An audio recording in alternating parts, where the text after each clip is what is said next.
So to those who are new, I will start with what is DNA.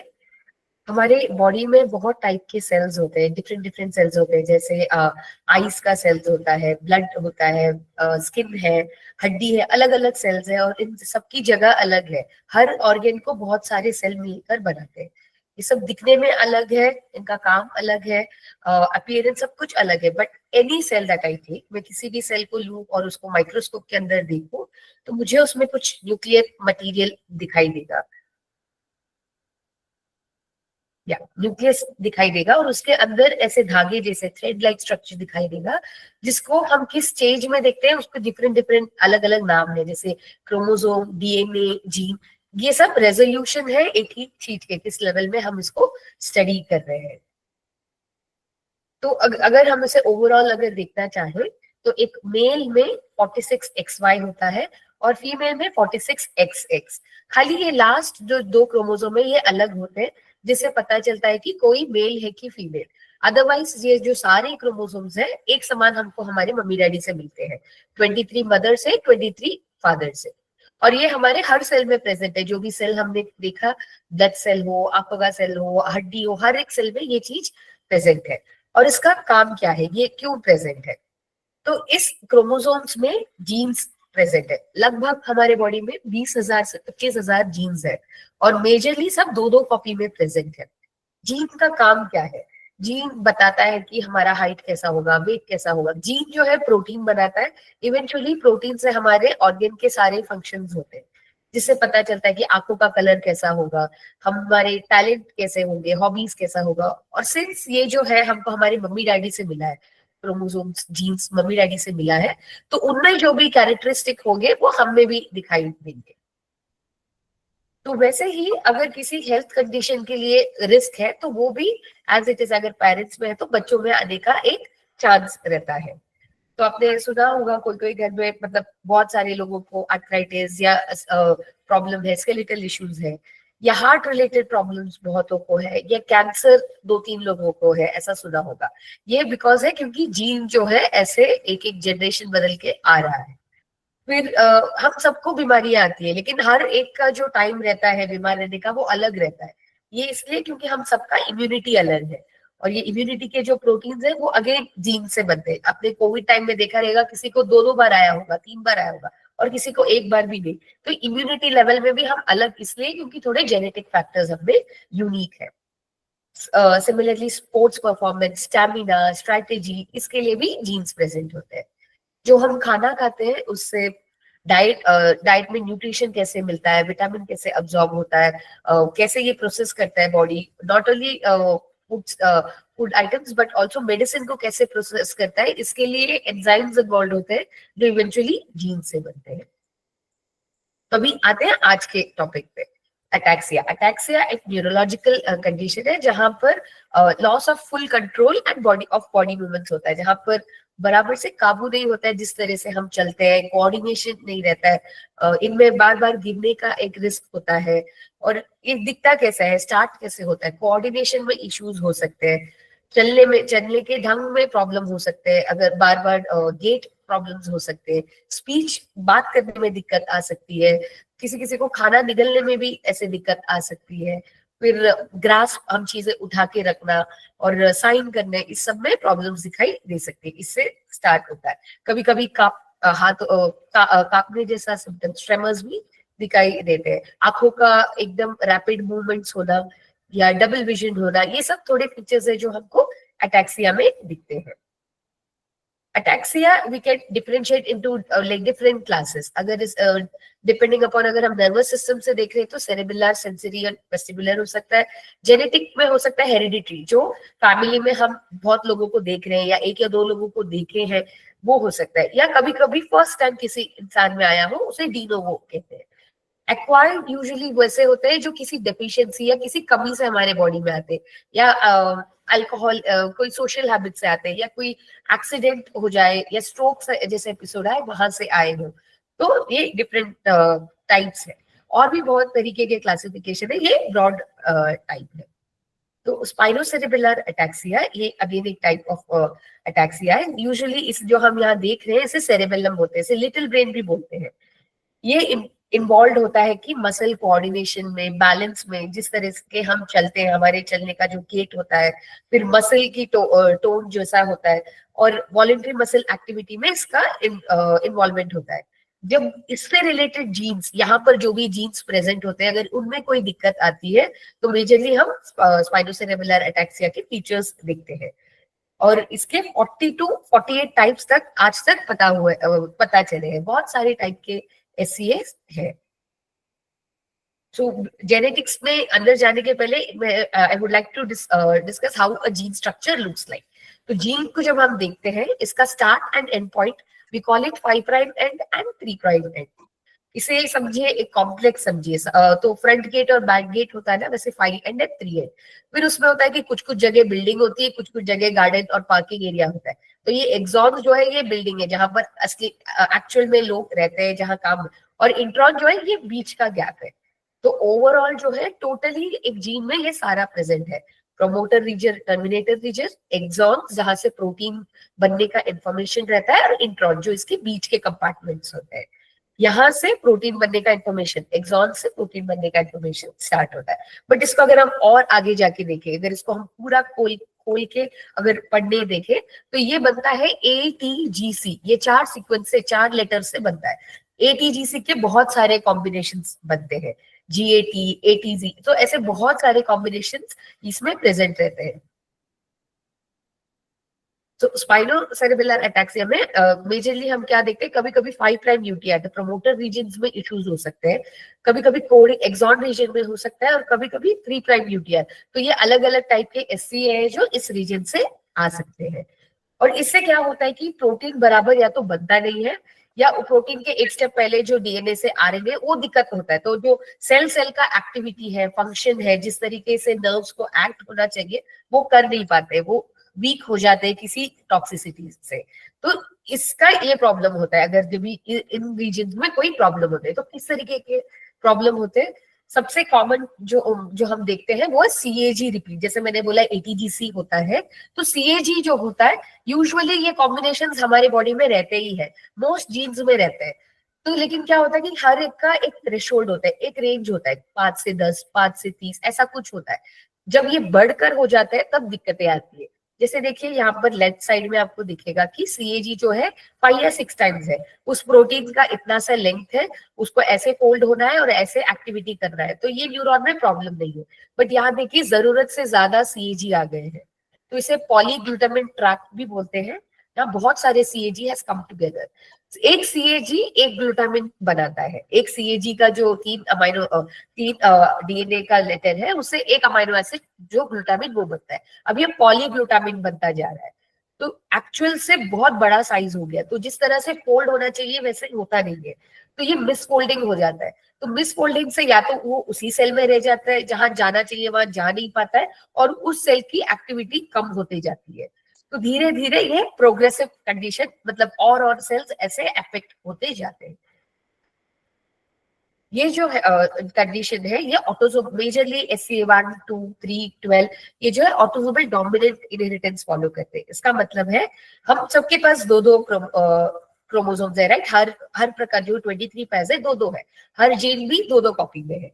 तो इसमें suppose ये family में देखिए, जो मदर जो है उनके पास दोनों भी नॉर्मल लेंथ का CAG है, बट फादर जो है उनमें एक हेल्दी है और एक बढ़कर आ गया है। अब इन फादर को इन इसे एसोसिएटेड जो भी फीचर्स है दिखाई देंगे।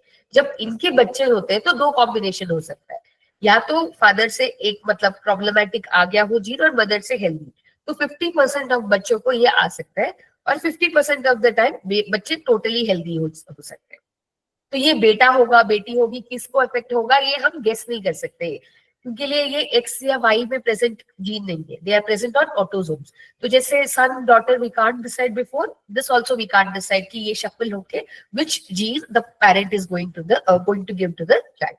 बट ये 50%, इफ सपोज इस केस में मदर भी अफेक्टेड हो सकती थी, मतलब either ऑफ द पेरेंट अगर अफेक्टेड हो, तो 50% चांस है कि ये अगले बच्चे में भी मतलब हर प्रेगनेंसी में 50% चांस रहेगा इसका आने का। और स्पाइनोसेरेबेलर एटैक्सिया और जहां पर भी हम ऐसे रिपीट्स देखते हैं, वहां एक चीज होता है जेनेटिक एंटिसिपेशन। इसका मतलब है कि हर जनरेशन के बाद जब भी ये जीन्स जो है आगे बढ़ते जाएंगे, सिंस ये अनस्टेबल होते हैं, काफी लंबे होते हैं, तो ये और भी बढ़कर हो जाने के चांसेस होते हैं इनमें। अगर जो 10 है वो 15-20 तक बनने का चांस रहता है।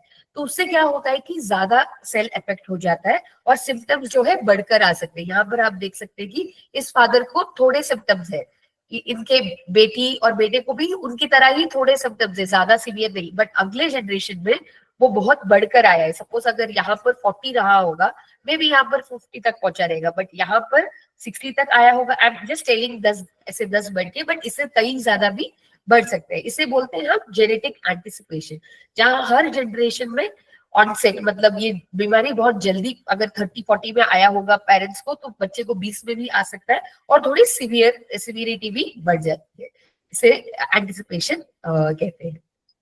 तो coming to SCA1, SCA1 type of it's a type of SCA जहां पर प्रोग्रेसिव अटैक्सिया दिखाई देता है, हमको बात करने में तकलीफ होती है, eventually they will have difficulty with speech, they will not be able to swallow food, खाना खाने में दिक्कत होता है, और प्रॉपर बैलेंस मेंटेन करने में भी दिक्कत आती है, और उनके रिफ्लेक्सेस बहुत तेज हो जाते हैं, आई मूवमेंट्स ज्यादा हो जाते हैं, और यूजुअली इसे हम 3rd to 4th decade of life में देखते हैं। बट कोई कोई केसेस में we have also seen childhood onset of this condition. तो इसमें बेसिकली, तो usually healthy individuals will have 6 to 35 CAG repeats. इन CAG के बीच में कभी कभी CAT भी आ जाता है by chance, and that doesn't cause any problem. फिर होता है जब वो 36 से 38 के बीच में आ जाए, 36 to 38 अगर CAT के बिना है तो इसमें कोई प्रॉब्लम नहीं होता है।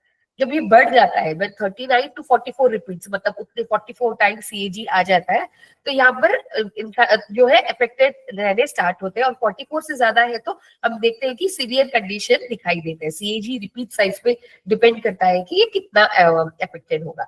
इसका जो जीन है वो है ATXN1 और वो क्रोमोसोम 6 में प्रेजेंट है।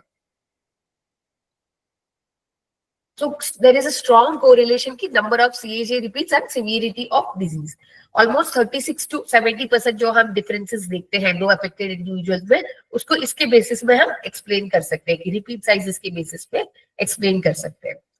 तो इसमें क्या होता है, जो पॉलीग्लूटामिन, जो CAG का रिपीट है, वो एकदम एग्रीगेट जैसा बन जाता है, एक जगह में जम जाता है, तो वो न्यूक्लियस में ही रह जाता है, तो वो जिसके कारण वो सेल, वो जो न्यूरॉन है वो अपना काम बराबर से कर नहीं पाता है। तो प्रोटीन फोल्डिंग, जैसे we also saw the image जहां पर प्रोटीन फोल्डिंग में प्रॉब्लम आता है, एंड इवेंचुअली इसके फीचर्स दिखाई देते हैं। SCA2 is again type of an SCA, ये भी प्रोग्रेसिव होता है, इसमें निस्टैग्मस होता है, आई मूवमेंट्स थोड़े स्लो हो जाते हैं, और इनमें पार्किंसन जैसे भी थोड़े फीचर्स दिखाई देते हैं। और इसका usually 4th decade of life, मतलब 40s में यूजुअली दिखाई देता है। ये जो है ये ऑब्जर्वेशन है, कभी कभी जल्दी भी ये दिखाई दे सकता है। और ये कब कब हमें सोचना चाहिए, जब किसी को अटैक्सिया जो है स्लो है और बढ़ते जा रहे हैं थ्रू द ईयर, बात करने में तकलीफ आ रही हो, nystagmus, the eye movements are there, and family history is also there of similar condition. That time we have to suspect. SCA2 में ATXN2 जीन इन्वॉल्व होता है, it is present on chromosome 12. इसमें 31 रिपीट तक it is normal. When individual has 30 to 32 CAG repeats, ALS एक दूसरे type of neurodegenerative condition का risk बढ़ जाता है इनमें।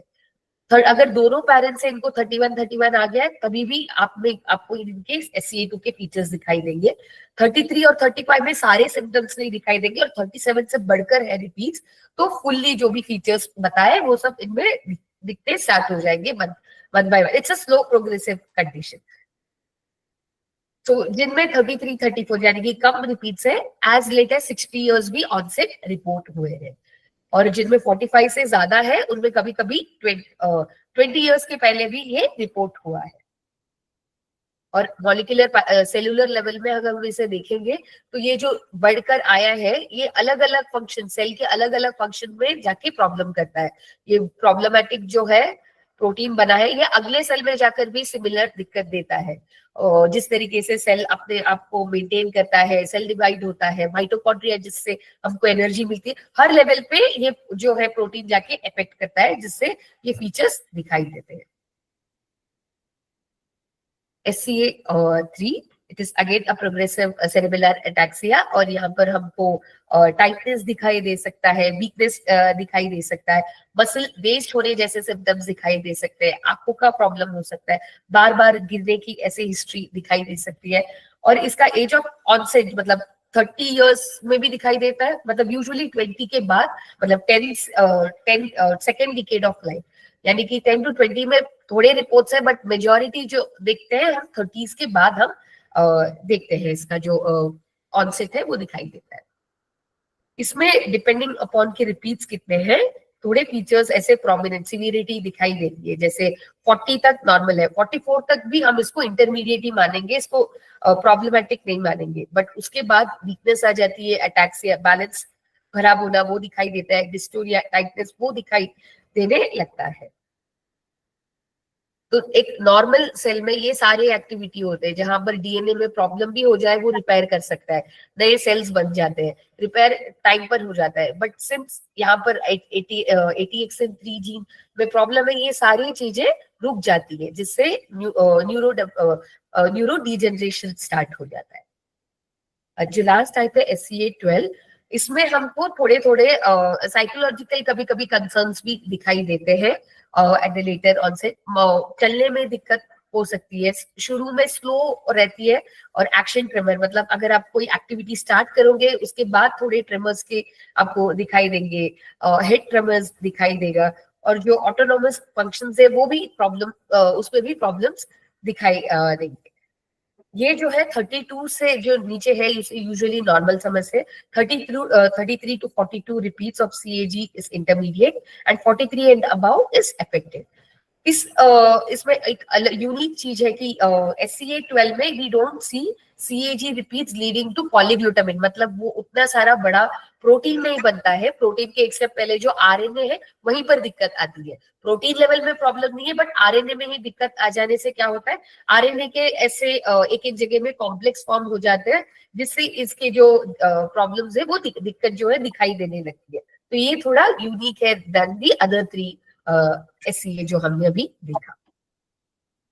तो तो जब हम जेनेटिक टेस्टिंग करते हैं तो कौन सा type of genetic testing use करना चाहिए SCA के लिए? बेसिकली तो हमें पता होना चाहिए कि रिपीट्स अगर किसी में बढ़ के है तो वो समझने की क्षमता होनी चाहिए वो पर्टिकुलर टेक्निक में। मतलब प्रेजेंस और absence of an allele, problematic allele मतलब अगर बढ़कर है तो वो पीक दिखना चाहिए, वो फर्स्ट कंसर्न है। Second, it should be at the resolution जहां हम बोल सके 28 रिपीट है कि 29, दैट एक ही ट्रिपलेट रिपीट का भी वो डिफरेंशिएशन दे सके, वैसा एक टेस्ट होना चाहिए। And capillary electrophoresis test is usually preferred for this because उसमें रिक्वायरमेंट्स कम होते हैं, उसमें टेक्निकल एक्सपर्टीज डेवलप करना आसान होता है, it's a standardised test. So triplet prime PCR is a polymerase chain reaction, is a test that we use. यहाँ पर आपको ऐसे पीक्स दिखाई दे रहे होंगे, जिसमें भी रिपीट ज्यादा है उनमें आगे तक ये ब्लू लाइन ऐसे दिखता जाएगा। तो ये पर्टिकुलर एक लैब है जिन्होंने SCA1, 2, 3 का एक कॉमन टेस्ट उन्होंने डेवलप किया। So how does it look, ये हमको पता है कि रिपीट्स कितना होता है तो प्रॉब्लम होता है। अगर सिर्फ हमको CAG देखना है और उसमें कोई भी CAT या कोई इंटरप्शन नहीं है, ऐसे दिखाई देगा एक हेल्दी इंडिविजुअल में। कभी कभी CAT इंटरप्शन हो सकते हैं तो भी वो ऐसे ही दिखाई देगा, कैसे दिखना चाहिए, क्योंकि बीच में CAT आ गए, इसके लिए गैप्स है, but otherwise it looks like this. But जिसमें CAG बढ़कर है, ज्यादा है, आपको दिखेगा कि ये लाइन बहुत आगे तक गया है, जिससे हमको पता चलता है कि कौन से वाले SCA में ये प्रॉब्लम है। So this is triplet prime PCR. So India में there are several labs that do it. NIMHANS does it. Then government like labs like CCMB, CDMB, they also do this test. I'd like to show one family history. 33-year-old had come to us. उनको frequent falls, gait ataxia और चलने में दिक्कत और बात करने में दिक्कत हो रही। ये उनका family history. This is the boy, or like this is the person who had come to us.